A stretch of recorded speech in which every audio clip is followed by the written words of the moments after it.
नमस्कार. मी दिनेश काजी. आपण बघताय न्यूज डंका. निवडणूक आयोगाने देशामध्ये तामिळनाडू, केरळ, आसाम, पश्चिम बंगाल आणि पुद्दचेरीमध्ये निवडणुका जाहीर केलेल्या आहेत. यापैकी सगळ्यात कडवी झुंज पश्चिम बंगालमध्ये होणार आहे. 2021च्या निवडणुकांमध्ये जो काही प्रचंड हिंसाचार झाला तो लक्षात घेऊन निवडणूक आयोगाने एवढी दक्षता घेतलेली आहे. निवडणूक आयोग बऱ्यापैकी सजग आहे.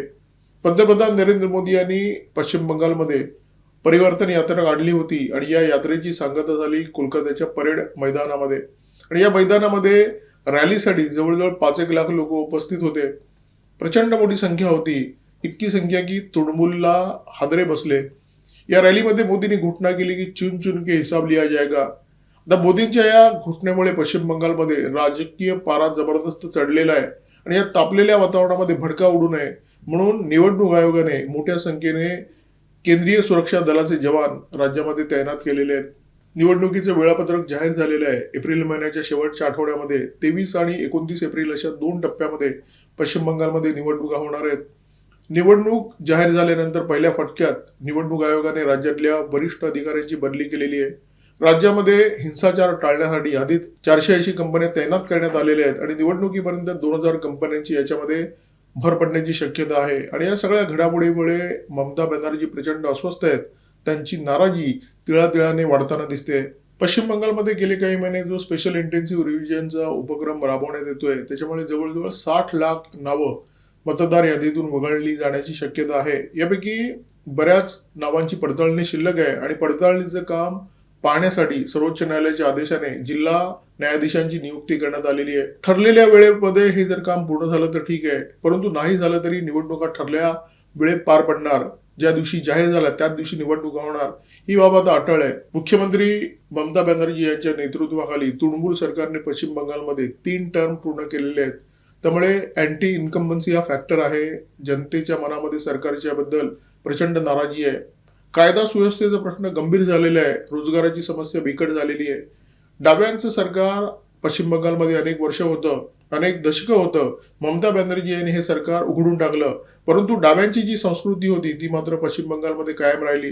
ही संस्कृती म्हणजे युनियनबाजी, ही संस्कृती म्हणजे संप. त्यामुळे इथे उद्योग यायला कचरतात आणि उद्योग आलेच तर टिकत नाहीत. त्यामुळे इथे मुळातच रोजगार नाही आहेत. उरले सुरलेले जे रोजगार आहेत, श्रमजीवींचे रोजगार, ते लाटलेत बांगलादेशी घुसखोरांनी. तरी सुद्धा चौथ्यांदा ममता बॅनर्जी राज्याच्या मुख्यमंत्री झाल्या असत्या, परंतु निवडणूक आयोगाला काय सुचलं देव जाणे. निवडणूक आयोगाने इथे स्पेशल इंटेन्सिव्ह रिव्हिजन हा उपक्रम राबवला. 2021च्या निवडणुकीमध्ये जी टक्केवारी आहे ती लक्षात घ्या. 2021च्या निवडणुकीमध्ये तृणमूल काँग्रेसला 47.9% मतं पडली होती आणि भाजपला पडली होती 38.1% मतं.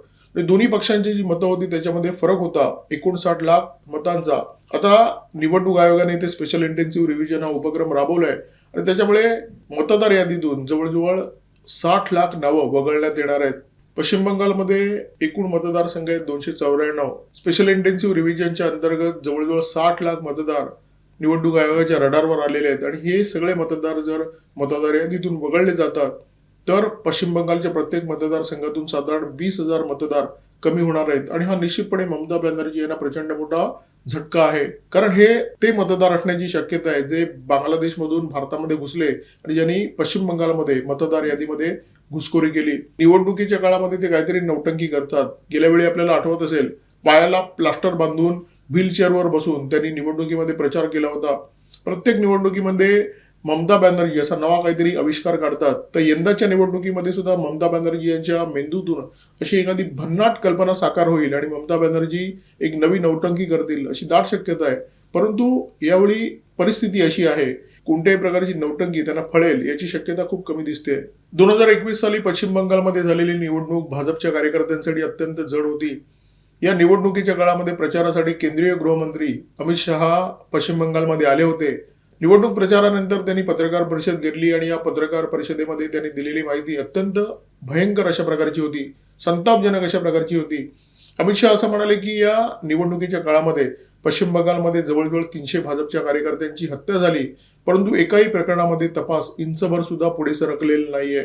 अमित शहा जे काही म्हणाले ते वाईट होतं, संतापजनक होतं, परंतु त्याहीपेक्षा संतापजनक पश्चिम बंगालमध्ये घडलं होतं. अनेक कार्यकर्त्यांच्या घराची जाळपोळ झाली होती. अनेक कार्यकर्त्यांच्या घरात तृणमूल काँग्रेसचे गुंड शिरले होते आणि घरातल्या महिलांवर त्यांनी बलात्कार केले होते.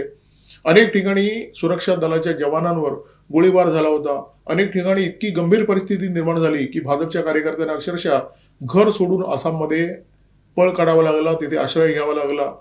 आता जे लोक तिथे गेले होते निवडणुकीनंतर ते त्यांच्या घरी आता परतले असतील, परंतु तृणमूल काँग्रेसच्या गुंडांना पुन्हा एकदा अंगावर घेण्याची मानसिकता त्यांची असेल की नाही हे या क्षणी सांगणं खूपच कठीण आहे. गेल्या विधानसभा निवडणुकीच्या वेळी पश्चिम बंगालमध्ये जो काही रक्तपात झाला होता त्याचं कारण अत्यंत स्पष्ट होतं. तृणमूलचे गुंड भाजपच्या कार्यकर्त्यांवर हल्ले करत असताना, त्यांना मारहाण करत असताना, त्यांच्या घरांची जाळपोळ करत असताना, महिलांवर बलात्कार करत असताना पोलीस अक्षरशः बघ्याची भूमिका घेत होते. पोलीस खातं पूर्णपणे सरकारला धार्जिणं होतं आणि त्याच्यामुळे पश्चिम बंगालमध्ये भाजपच्या कार्यकर्त्यांना कोणीही वाली नव्हता. कायदा सुव्यवस्थेची जी परिस्थिती आहे ती अत्यंत मोडकळीला आली होती. निवडणूक आयोगाने यंदा निवडणूक जाहीर झाल्यानंतर पहिली गोष्ट केली ती म्हणजे वरिष्ठ पदांवरच्या सरकार धार्जिणे अधिकाऱ्यांना हटवून टाकलं. ज्या अधिकाऱ्यांची बदली करण्यात आली त्याच्यामध्ये राज्याचे मुख्य सचिव, राज्याचे गृह सचिव, राज्याचे पोलीस महासंचालक, राज्याचे अतिरिक्त पोलीस महासंचालक आणि कोलकाताचे पोलीस आयुक्त यांचा समावेश आहे. निवडणूक आयोगाने पहिल्याच फटक्यामध्ये ममता सरकारला जबरदस्त दणका दिलाय आणि त्याच्यामुळे ममता बॅनर्जी प्रचंड अस्वस्थ झालेले आहेत. त्यांना लक्षात येत आहे की या निवडणुकीची सूत्र आहेत ती आता त्यांच्या हातातून निष्ठत चाललेली आहेत. एखाद्या राज्यामध्ये निवडणुका जाहीर झाल्यानंतर त्या सुरळीत आणि शांततेने पार पडाव्यात म्हणून घटनेच्या आर्टिकल 324च्या अंतर्गत निवडणूक आयोगाला अधिकार देण्यात आलेले आहेत आणि हे अधिकार अमर्याद अशा प्रकारचे अधिकार आहेत आणि याच अधिकारांचा वापर करून पश्चिम बंगालमध्ये वरिष्ठ अधिकाऱ्यांच्या बदल्या करण्यात आलेल्या आहेत.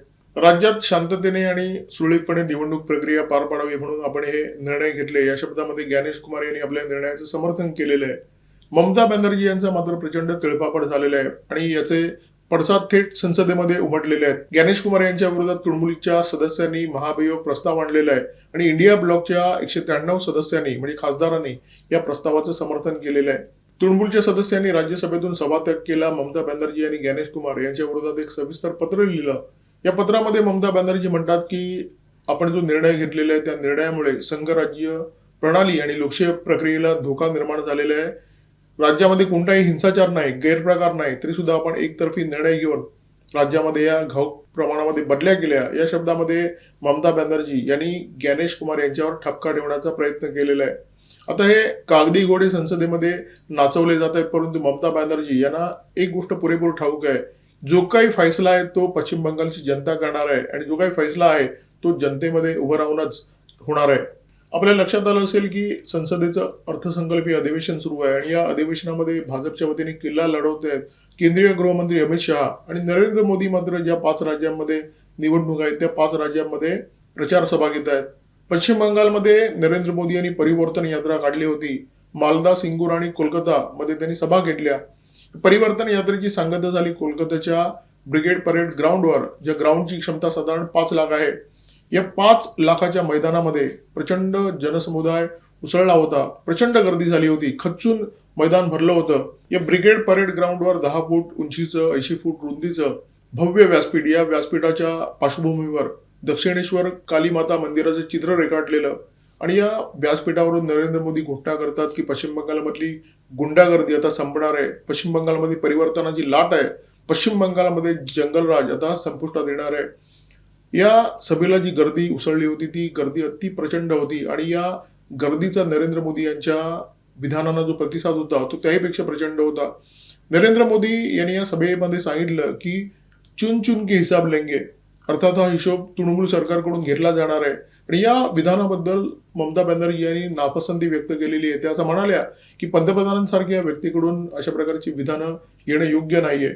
आता ममता बॅनर्जी काय काय बोलत असतात त्याच्या तुलनेने पंतप्रधानांचं हे जे विधान आहे ते अत्यंत सौम्य आहे, परंतु ममता बॅनर्जी यांनी नापसंती व्यक्त केलेली आहे.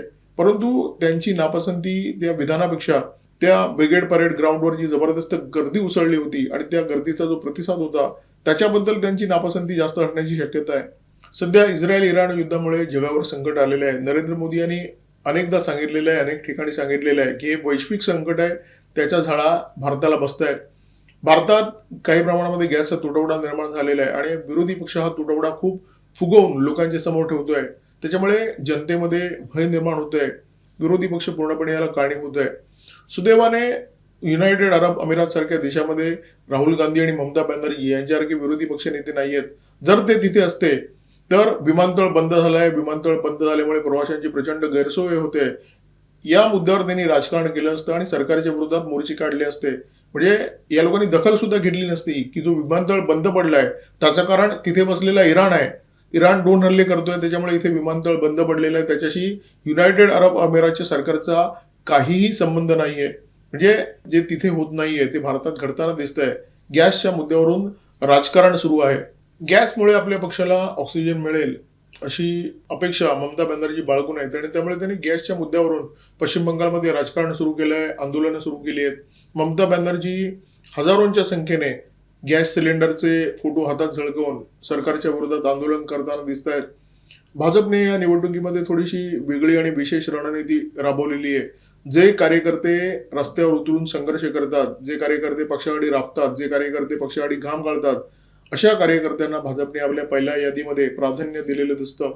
एकदा सत्ता आली की मग हायकमांडच्या मर्जीनुसार तिकीट वाटप करता येतं, मर्जीतल्या लोकांना मोठं करता येतं. परंतु जेव्हा सत्ता नसते, जेव्हा संघर्ष असतो, तेव्हा कार्यकर्त्यांना प्राधान्य द्यावंच लागतं. पश्चिम बंगालमध्ये सध्या जे वातावरण आहे ते संघर्षाचं वातावरण आहे, खरं तर रक्तपाताचं वातावरण आहे.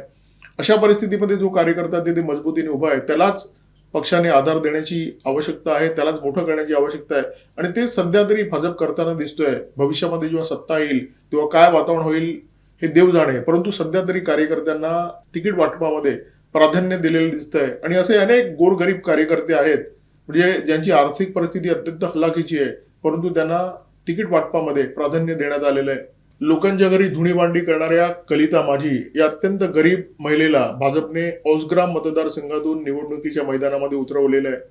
भारत सेवाश्रम संघाशी संबंधित उत्पल महाराज या संन्याशाला कलियागंजमधून उमेदवारी देण्यात आलेली आहे. मंगलानंद पुरी हे आणखी एक संन्यासी, त्यांना उलुबेरिया दक्षिणमधून भाजपने निवडणुकीच्या मैदानामध्ये उतरवलेलं आहे. मैना मुर्मू अत्यंत तरुण असलेली ही आदिवासी महिला, मनबाजार मतदारसंघातून या महिलेला उमेदवारी मिळालेली आहे. सुवेंदू अधिकारी पुन्हा एकदा नंदीग्राम मधून निवडणूक लढत आहेत. भाजपने 294 पैकी आतापर्यंत 144 उमेदवारांची पहिली यादी जाहीर केलेली आहे. भाजपचे नेते प्रत्येक निवडणूक अत्यंत गंभीरपणे लढत असतात. प्रत्येक निवडणुकीसाठी रणनीती बनवतात. प्रत्येक निवडणुकीसाठी नेत्यांपासून कार्यकर्त्यांपर्यंत सगळे घाम गाळत असतात. परंतु पश्चिम बंगालची ही जी निवडणूक आहे ती भाजपचे नेते अधिकच गंभीरपणे लढवत आहेत अशा प्रकारचे चित्र दिसत आहे आणि त्याची झलक पहिली यादी भाजपने जी जाहीर केलेली आहे त्याच्यामध्ये स्पष्टपणे आणि ठसठशीतपणे समोर आलेली आहे. कार्यकर्त्यांना प्राधान्य देण्यात आलेलं आहे, लढवय्यांना प्राधान्य देण्यात आलेलं आहे. कारण भाजपला माहिती आहे की ही निवडणूक नाहीये, ही लढाई आहे आणि ही अशा प्रकारची लढाई आहे ज्या निवडणुकीचा संबंध विधानसभेची असली तरी त्याचा संबंध राष्ट्रीय सुरक्षेशी आहे. पश्चिम बंगालमध्ये निवडणुकीची रणधुमाळी सुरू झालेली आहे. धुरळा उडायला लागलेला आहे, वातावरण तापायला लागलेलं आहे, निवडणुकीचा पारा चढायला लागलेला आहे. अशा परिस्थितीमध्ये जो सर्वसामान्य कार्यकर्ता निवडणुकीच्या मैदानामध्ये उतरलेला असतो, कधी उमेदवार म्हणून, कधी कार्यकर्ता म्हणून, कधी बूथ प्रमुख म्हणून, तर त्या कार्यकर्त्याचं जीवन पश्चिम बंगालमध्ये यावेळी तरी सुरक्षित राहावं या अपेक्षेसह या व्हिडिओला पूर्णविराम देतोय. व्हिडिओमध्ये माझ्यासोबत होते cameraman Omkar Bhagwat, video editor Ajay Shalke. Video जर आवडला असेल तर लाईक करा, शेअर करा, कॉमेंट बॉक्समध्ये व्यक्त व्हा, सबस्क्राईब करा न्यूज डंका आणि बेल आयकॉन दाबायला विसरू नका. नमस्कार, धन्यवाद.